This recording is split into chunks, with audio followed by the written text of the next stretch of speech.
if you have social anxiety, then it may be that a part of you feels unsafe being around people and expressing yourself exactly as you are without trying to shrink or trying to hide or trying to adapt to people and situations. And this is something that you can retrain, and I'm going to explain you how. Welcome back to another video. This is Vanessa. If you're new here, welcome. So I just come home from a sound bath. I don't know if you know what a sound bath is, but a sound bath is basically like a deep listening practice where you have gongs or singing bowls, and there is somebody who guides you through that and plays for an hour or 45 minutes. Today for me it was 45 minutes. And I also work as a sound therapist, but you know, when you do what you do, you also need to fill your own cup. That's why I went to a sound meditation tonight. And in those meditations, when the sound is like playing, I always go quite deep. And so they allow you to calm your brain, calm your mind, and basically get access to your subconscious mind through the slowing down of your brain waves, and basically calming your logical mind so that you get access to the part of your brain, the limbic brain, where emotions and memories are stored.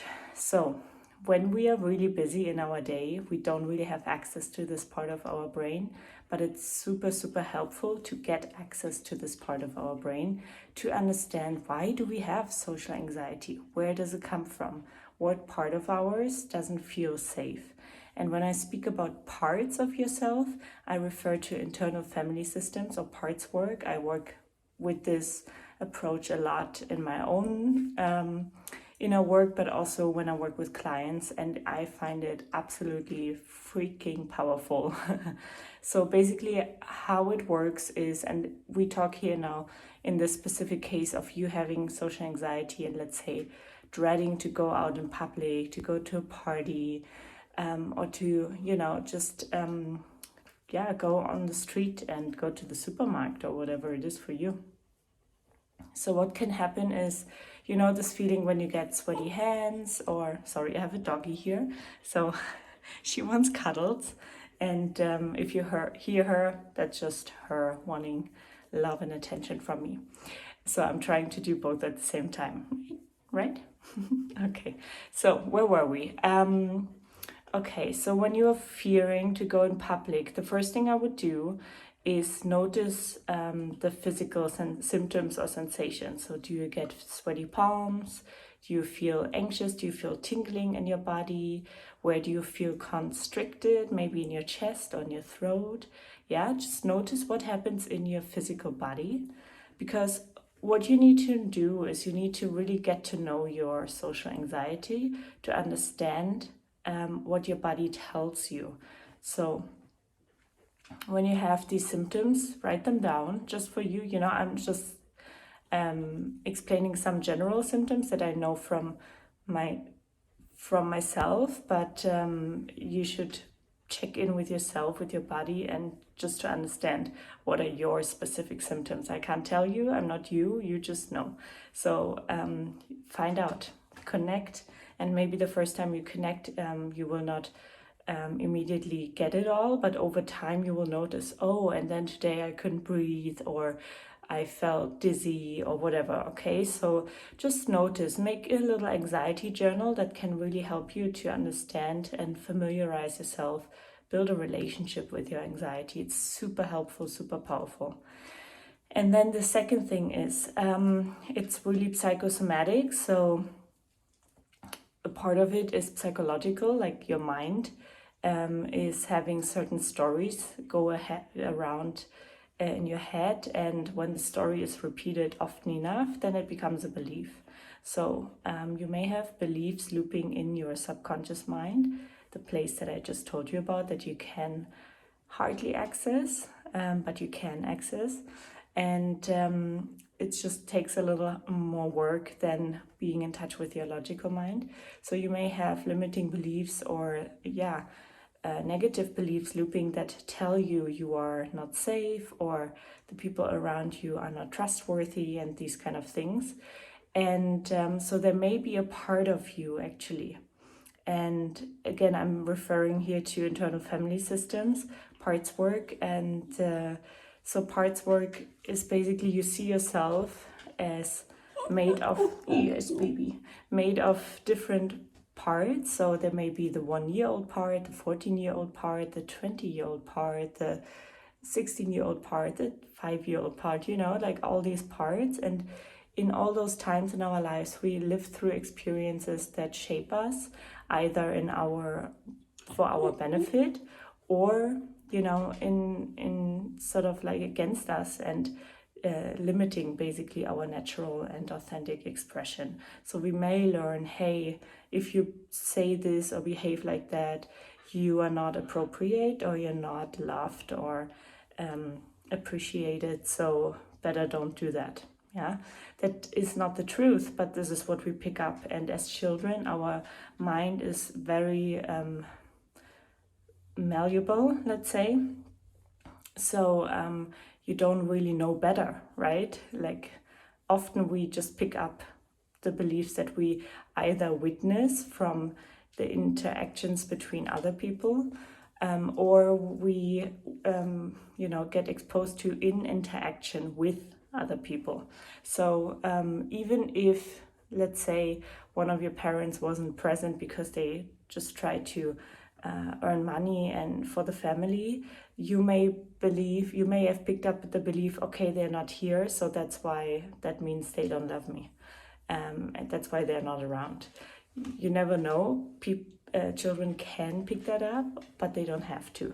So that's why it's so important to work with your subconscious mind to understand, okay, in this specific case with your social anxiety, what does this part of me believe that is anxious and is afraid? Because not the whole you is anxious and afraid, right? Like let's take me as an example.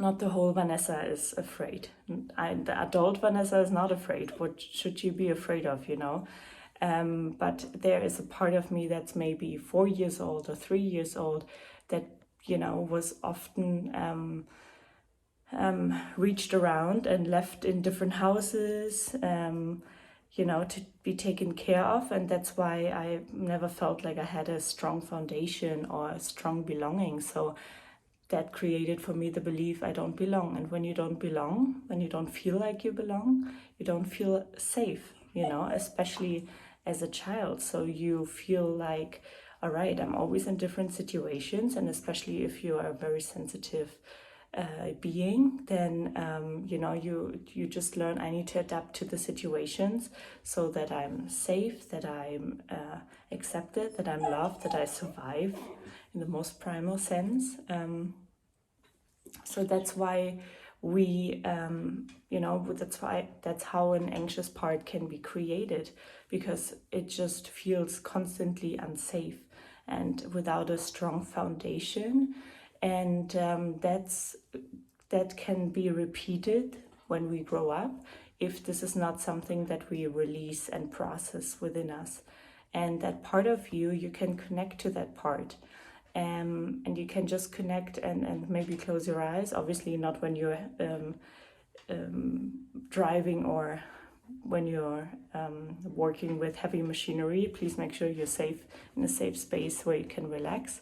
And you can close your eyes and just try and practice connecting. Okay, where do I feel this social anxiety in my body?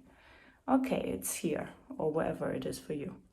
Okay, so now I imagine the social anxiety that I feel is a part of me that feels unsafe, or that doesn't have some of their needs met. Okay, so you need to ask them, how do you feel right now? And then just understand, do I feel unsafe?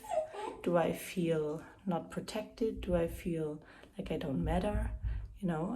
Ask yourself, how do you feel? And you can Google the wheel of emotions, simply on Google, and there you can even track, okay, what emotion do I feel? If it's hard for you to name an emotion, you can just find one there. And once you have that, You can, connect to that part inside of you and ask them, okay, what's your age? What did you not receive that you really needed? Yes, baby. Like cuddles that you really needed, and then connect to that part and just imagine to give that part what they really needed. And this may not work fully the first time, but you need to repeat this sometimes, and over time you will understand that every time you go outside and the social anxiety is coming up, you're just aware that this little part of you is coming up. Yeah, this little part of you that hasn't been seen and acknowledged and hasn't received maybe the compassion they needed in order to feel safe and protected and like they can fully express themselves. Yeah, because often then when we feel like, oh, we're not appropriate or we're too much, I'm sure you've never been too much, because you learn to always adapt yourselves to different situations. And it's often for us when we grew up in a household that felt chaotic or unsafe, or where we didn't feel like our needs were being met, or we were always reached around to different households, different people. Maybe you didn't even have, maybe you didn't grow up with parents and you were reached around foster homes, that it can also be that you have social anxiety because there's no strong foundation that has been created for you in childhood. And that's why we sometimes have this feeling of not feeling safe and protected, and like we can really be and express our full self. That's why we sometimes feel like too much. But I guarantee you, you've never been too much if you feel too much, because at least for me, I realized when I was working through that topic that I was always trying not to be too much. So then you've definitely not been too much when you always try to hold parts of yourself back. And that also made me realize when I was working through that nobody actually ever told me that these parts that I held back of myself, that I felt like are too much. I just assumed that this is what I should hold back because it would be too much. But maybe you grew up with people who told you, oh, you're extra, you're too much, or whatever. But that doesn't mean that this is the truth. It may have been for them because they were not equipped to handle who you are, and you're probably an amazing person. So maybe if they had lack mindset or fears, or they were even jealous of your joy and expression or creativity, I'm not blaming anybody here. I'm not judging anybody here. Absolutely, that's not the case. But like children are very sensitive, and that may have made you hold back parts of yourself that felt like you're too much. And on the contrary, it can also be like that you felt like you weren't enough for the people around you, and that made you anxious. And it's the same sort of logic, right? Like whenever you feel like you're not enough, you're probably more than enough. You just didn't learn that you are.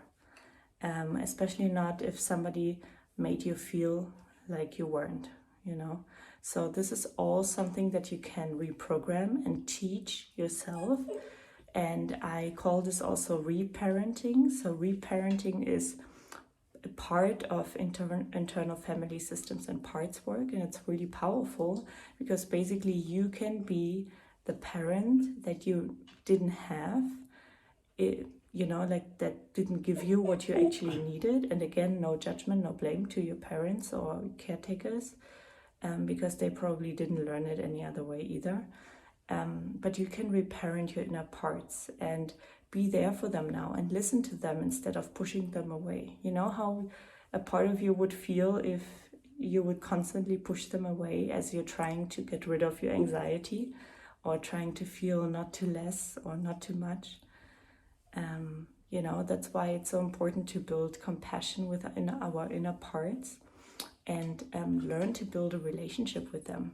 And I know that may seem a little bit abstract, but try it out and give it more than one try. I know it's going to take a little bit of work, but it's really worth it because it creates wholeness within you, and it really helped me so much to get over social anxiety. I had a phase when I had a lot of social anxiety because I was also going through a spiritual awakening, and that just opened me up to hypersensitivity. And so I felt a lot of my old traumas and suppressed fears, suppressed fears to come back up. And that's when I really had to deal with it. And I found my own way through it. And now I want to just share it with you because it was so helpful. Because breathing and all these kind of things are nice to regulate you and help you in the moment, but you really need to work with your inner parts, because otherwise you're just sort of regulating yourself in the moment, but you're not releasing the core issue. And the core issue is that a part of you feels unsafe in some way, or unseen, or too much, So below there is a meditation you can try out.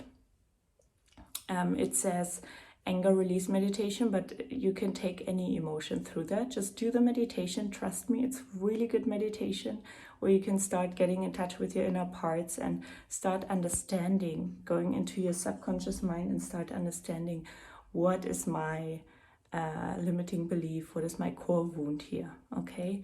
And don't do it just once, give it more than one try. Literally, honestly, I healed so much of my stuff with this kind of work, and I just want to give it to you. I'm not asking for anything. The meditation is for free, this video is for free, so just give it a try, show up for yourself, and this is your way to get better if you want to.